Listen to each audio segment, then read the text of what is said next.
Cheers, everyone. This is Nathan Bixby from Chaotic This and That, and we're talking about wine. We're talking about how to choose one for your ritual or spell, or we're talking about how to go about deciding which one is right for you, which one's not right for you, and go from there. Now, the one I have been choosing lately for my practice is this. It's called the Divining Rod, and what it is a Cabernet Sauvignon, and it has a story on the back, but to give you the cliff notes, it's basically talking about how the creator, Mark Mondavies, how he grew his vineyard using divining rods on the water and plant the vines to make this fabulous wine.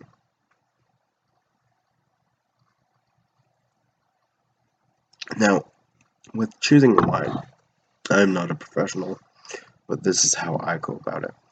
When choosing a wine for my practice or ritual, I personally break down what I need it for. What am I pairing it with? Am I pairing it with some special bread or cake that I've made for a certain ritual? Am I just drinking it for symbology? Why do you need a wine? Why are you looking for a wine? What's getting your mind thinking about wine? Now, for your practice or spell work, look at the flavors you use or you use constantly in your practice or spells. Like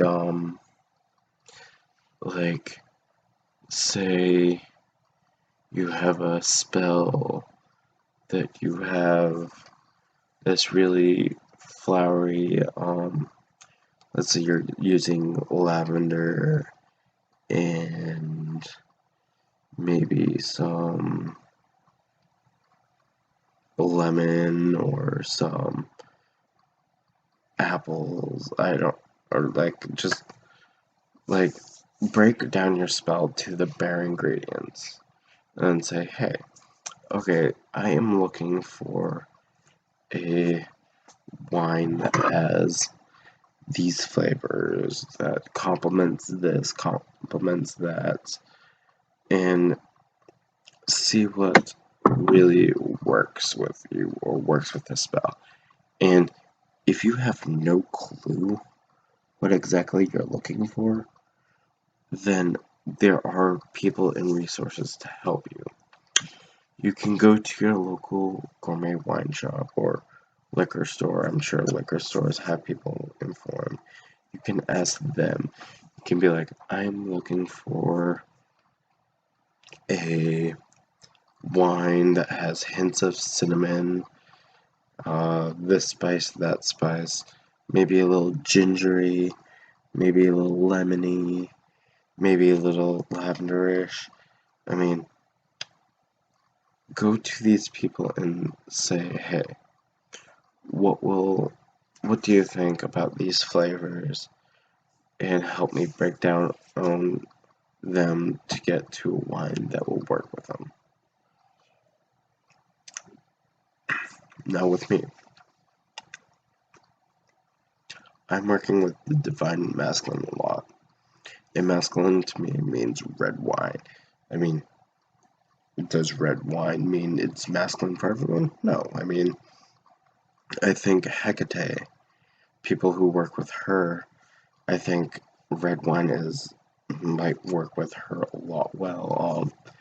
The Kali, the Hindu goddess, I think she would be a red wine. I think, like, it really depends on the person and individual practicing. With me, red wine, dark red wine means masculine, and white means feminine to me personally. And then rosé wines, I believe, are a mixture of equal parts. So it all depends on what you're looking for. So, with all that being said, Ed, I think that the label can also have an effect. Like this one, I did not have any clue on the reviews, the listings that this one had. All I saw was this label. It was, if you look at it, it has rods, it has a hand with an eye in it, and it has these beams. And to me, it reminded me of a tarot card. I was like, I wish I had a deck with that type of art. I mean, that really folkish, like label looking type. I mean, that could be like the two rods in a deck or something like that. But, I mean, the label, it can be important because, but to me, I saw the label and I was like, I wonder what that tastes like. And then I tried to sip and I was like, ooh, this will be good for my practice. I mean, my main thing is do what's right for you. I cannot stress that enough because if this wine tasted bad or it didn't do its job or it wasn't feeling right, I would not be drinking it with this ritual. But hey, it does. It feels good and I'm using it. And hey, maybe in a couple weeks I'll try the white version because they do have a white wine of this.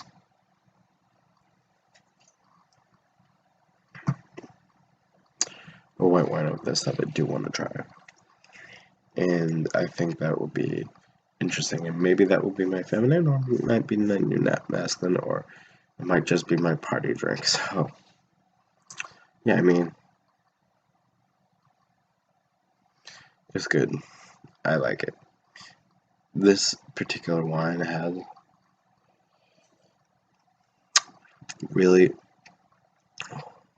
it's full of spice, it's full of goodness, it's sweet, it's bitter, it's smoky, it has wood, and, well, maybe not smoky, but woody, earthy tones, and I like how it's connected to water because water is my element, I feel, and I connect with water a lot. So, I mean, my main advice for looking is break down the flavors of your practice. Look at the flavors. See what pops out. Maybe ask them to pick out a few suggestions for you. Maybe see what label looks better.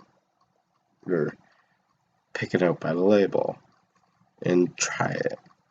If it doesn't work for you, but the label's cool, well, then keep the bottle. And use the bottle for a different spell or something, or bottle work.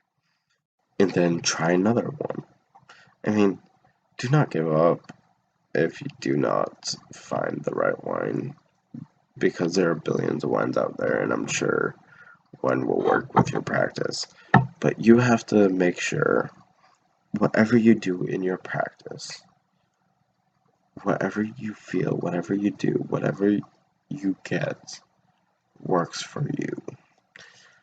I mean, I know it sounds redundant, it sounds repetitive, but it's true. If you do not do your work the way you need it to be done, or if you don't practice a way that resonates for you, then what's the point? You're not going to see results, and it's just, I don't know. I mean, maybe you will see results, but maybe I feel like people will be a lot happier if, in their work, in their practice, if they did what's best and right for them. And this wine is really right for me. And I'm probably babbling because I had like a quarter of a bottle's worth of this already, maybe a little more. Yeah. So I'm going to cut it off here and say cheers, have a good night, and enjoy the full moon. The full moon is really why I did this video, but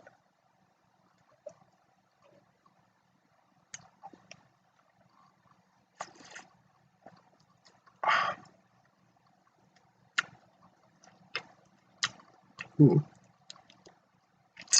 tingly. Okay, you're watching Chaotic This and That. Have an amazing night and enjoy your wine.